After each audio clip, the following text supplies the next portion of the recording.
Hello everyone, आप सभी का गुडलक क्लासेस में मैं स्वागत करती हूँ। तो आज हम AEE में इकोनॉमी करेंगे। तो चलिए इकोनॉमी के क्वेश्चन सॉल्व करते हैं। तो देखिए क्वेश्चन नंबर 1 है मोनेटाइज डेफिसिट। मोनेटाइज डेफिसिट क्या होता है, मुद्रीकृत घाटे का मतलब क्या होता है, इसके बारे में डिस्कस करते हैं। तो देखिए क्या होता है, पहले ये आपको ऑप्शंस देख लेते हैं। Fiscal deficit less interest payment. B है government expenditure which is finance through the sale of ad hoc treasury bill. Increase in RBI credit to the central bank. And the fiscal deficit less loan and advance.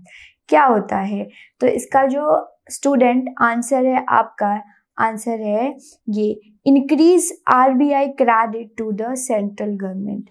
मतलब कि बहुत सारे deficit आपने पढ़ा होगा, fiscal deficit, primary deficit, revenue deficit, effective revenue deficit, उसी में से एक आता है मोनेटाइज डेफिसिट। ये 1997 में लाया गया है। ओके, अब ये क्या होता है, RBI क्रेडिट देता है सेंट्रल गवर्नमेंट को, तो ये हो जाता है मोनेटाइज। मोनेटाइज कौन करता है, RBI, और देगा कौन, गवर्नमेंट ऑफ इंडिया को। इतने ऐसे याद रखिएगा। इंटरेस्ट पेमेंट तो हो नहीं सकता क्योंकि ये प्राइमरी डेफिसिट हम करते हैं। ये भी नहीं हो सकता which is finance through the sale of security. वो क्या होगा, सोल्यूशन होगा, राइट। सोल्यूशन होगा कि मतलब कि अगर आपके पास पैसा नहीं है तो ट्रेजरी बिल्स बेचो और उसके बाद अर्न करो, सोल्यूशन है। डी है आपका fiscal deficit is less loan and advances. Okay, ये भी नहीं है, तो आपका आंसर ये है मोनेटाइज डेफिसिट। याद रखिएगा, ये इंपॉर्टेंट हो जाता है। ये वैसे ही रेवेन्यू जो है, रेवेन्यू इफेक्टिव रेवेन्यू डेफिसिट भी याद रखिएगा। नेक्स्ट क्वेश्चन है हमारे पे, क्वेश्चन नंबर 2 है आपका ये, which amidst the following is not a credit rating agency। इन सब में से क्रेडिट रेटिंग एजेंसी कौन सी नहीं है, फुल फॉर्म भी है आपको मालूम होना चाहिए। क्रिसिल, केयर, ICRA और IFCI, कौन सा नहीं है, क्रेडिट रेटिंग एजेंसी इन सारे में से कौन सा नहीं है। तो आपका जो आंसर अभी देखते हैं, IFCI नहीं है। ये तो NBFC एक कंपनी है जो कि 1948 में आई, ये डेवलपमेंट के लिए लोन देती है। ओके, ये है डेवलपमेंट का। क्रिसिल क्या है आपका, credit rating information service for India limited. अब ये बोलोगे कि ये रेटिंग क्यों देती हैं, तो मान लीजिए आप किसी के पास लोन लेने जाते हैं, क्या उसको क्या आपको वो लोन देगा, नहीं देगा। तो वैसे ही जब बिजनेसमैन बैंक से लोन लेने जाती हैं तो उसको उनका क्या हो, डिफॉल्ट होने, मतलब जो क्रेडिट रिस्क खत्म, रिड्यूस करने के लिए ये सारी एजेंसी की लाया गया, ताकि सारे ऑर्गेनाइजेशन को रेटिंग दिया जाए और रेटिंग के अकॉर्डिंग उनको फिर लोन देने में सही होगा, ताकि जो हमारी बैंक्स की NPA हो जाती हैं वो कम हो जाए। तो रेटिंग एजेंसी हैं जो कि ये ऑर्गेनाइजेशन को क्रेडिट रेटिंग देती हैं कि इनका कितना स्टेबल है, A++ है, A है। ओके, तो इस प्रकार से है।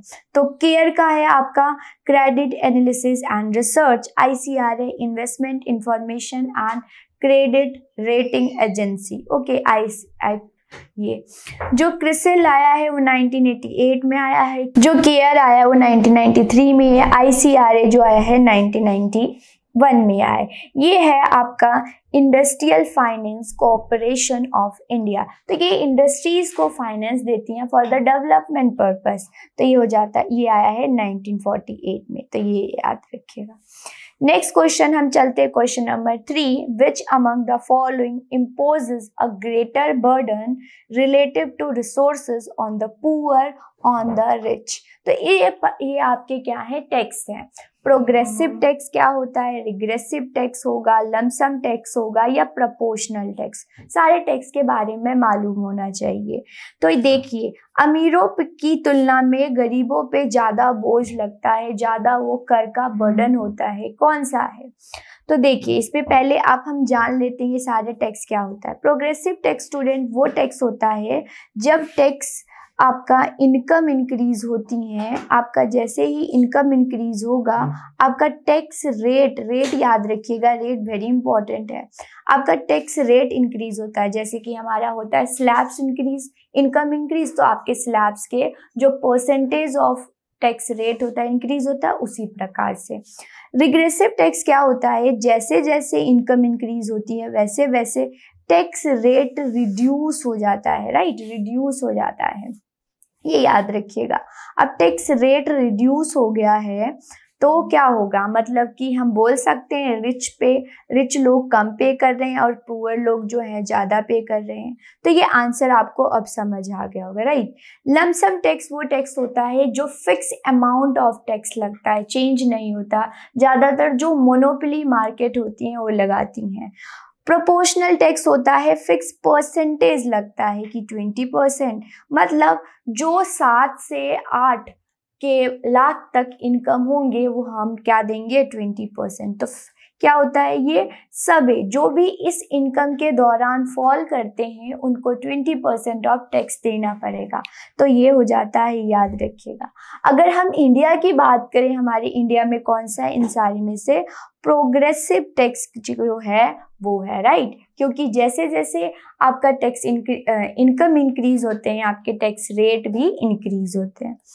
नेक्स्ट क्वेश्चन है क्वेश्चन नंबर 4, ये अंडरस्टैंडिंग बेस है क्वेश्चन, आराम से आप कर सकते हैं। तो पहले असर्शन रीजन में स्टूडेंट देखिए कि पहले आपके स्टेटमेंट सही है और फिर देखिए क्या रीजन में वही बात की गई है जो असर्शन में किया है, तो आप इजीली करेक्ट कर पाएंगे।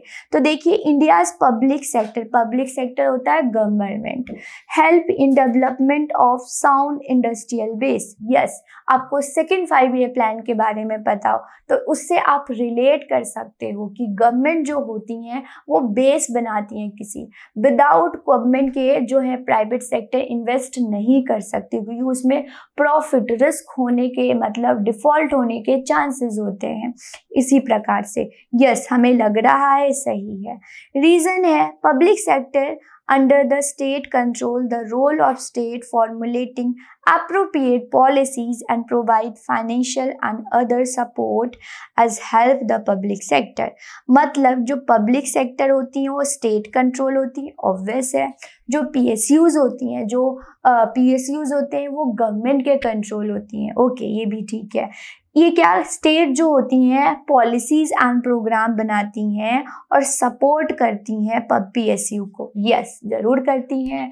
क्या होता है जब कोई डूब रही है, जैसे कि स्वामी स्कीम रियल स्टेट पे आई है कि जो रियल स्टेट बनती जो हैं आपके जो हाउसिंग बिल्डिंग्स होती हैं बन रही हैं और आप देखते ही होंगे कि वो रुक जाती है बनते, तो एक स्वामी स्कीम लाया गया गवर्नमेंट के दौरान कि जो रियल स्टेट बनती रुक जाती हैं उसको फंड देंगे। तो कौन देगा, यही देंगी, बट थोड़ा सा इससे अलग है। तो अंडरस्टैंडिंग बेस मतलब कि इंडस्ट्रियल बेस डेवलप करती हैं, यस। ये PSU जो होती हैं स्टेट कंट्रोल होती है, यस। ये क्या करती हैं, फाइनेंशियल देती हैं। तो वो एग्जाम्पल के तौर पे आपको बताया, यस। दोनों जो हैं आपका सही है, both A and R R correct, okay.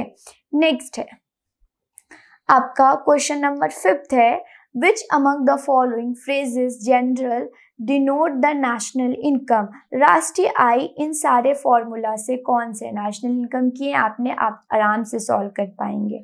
तो A है gross national product at market price, net national product at market price, gross national product at factor price, net national product at factor cost. क्या बताइए कौन सा लग रहा है आपको? तो आपका जो आंसर है D आंसर सही होता है, क्योंकि जो नेशनल होती हैं वो NNP okay eight factor cost पे, अगर वही इंडिया का GDP का बात करें तो वो मार्केट प्राइस पे कैलकुलेट होता है, राइट।